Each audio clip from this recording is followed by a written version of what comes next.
Hi. ഇന്നത്തെ വീഡിയോയിൽ നമ്മൾ ഡിസ്കസ് ചെയ്യാൻ പോകുന്നത് കമ്പോണൻസ് ഓഫ് ബാഡ്മിന്റൺ മൂവ്മെന്റ്സ്. മൂവ്മെന്റിനെ നമ്മൾ 8 പാർട്ടായിട്ടാണ് ഡിവൈഡ് ചെയ്തിരിക്കുന്നത്.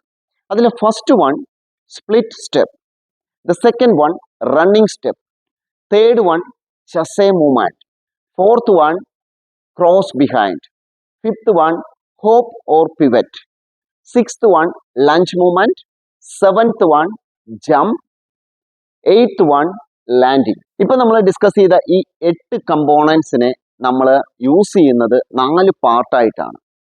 അതിൽ ഫസ്റ്റ് വൺ സ്റ്റാർട്ടിൽ നമ്മൾ യൂസ് ചെയ്യുന്നത് സ്പ്ലിറ്റ് മൂവ്മെന്റ്. അതിനുശേഷം സെക്കൻഡ് വരുന്നത് അപ്രോച്ച്, ഷട്ടിൽ നമ്മൾ ഹിറ്റ് ചെയ്യാൻ വേണ്ടി അപ്രോച്ച് ചെയ്യുന്ന മൂവ്മെന്റ് ആണ് ഉദ്ദേശിക്കുന്നത്. ഇതിൽ നമ്മൾ യൂസ് ചെയ്യുന്നത് റണ്ണിങ് സ്റ്റെപ്പ് ഉണ്ടാവാം, ചസേ മൂവ്മെന്റ് ഉണ്ടാവാം, ക്രോസ് ബിഹൈൻഡ് ഉണ്ടാവാം, ഹോപ്പ് ഓർ പിവറ്റ്. ഇത്രയും മൂവ്മെന്റ്സ് ആണ് നമ്മൾ മൂവ്മെന്റ് കമ്പോണൻസ് ആണ് യൂസ് ചെയ്യുന്നത്. അതിനുശേഷം മൂന്നാമത്തെ വരുന്നത് ഹിറ്റ്.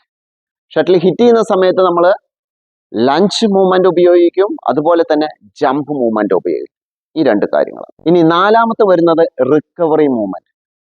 ഇതിൽ നമ്മൾ യൂസ് ചെയ്യുന്നത് റണ്ണിങ് സ്റ്റെപ്പ്, അതുപോലെ തന്നെ ചസേ, അതുപോലെ തന്നെ ഹോപ്പ് ഓർ പിവറ്റ്. ഇത്രയും മൂവ്മെന്റ്സ് ആണ് നമ്മൾ യൂസ് ചെയ്യുന്നത്. ഇനി നമ്മൾ ഈ സ്പ്ലിറ്റ് സ്റ്റെപ്പും അതുപോലെ എല്ലാ കമ്പോണൻസിനെ പറ്റിയും നമ്മൾ അടുത്ത വീഡിയോയിൽ ഡീറ്റെയിൽ ആയി ഡിസ്കസ് ചെയ്യുന്നതാണ്. അതുപോലെ തന്നെ നമ്മുടെ ഈ വീഡിയോ കണ്ട് ഇഷ്ടപ്പെട്ടിട്ടുണ്ടെങ്കിൽ ഒന്ന് ലൈക്ക് തരിക, അതുപോലെ തന്നെ സബ്സ്ക്രൈബ് ചെയ്യുക. ഇനിയും ഒരുപാട് വീഡിയോസ് നമുക്ക് ചെയ്യാൻ പ്രചോദനം ഉണ്ടാവട്ടെ. Thank you for watching.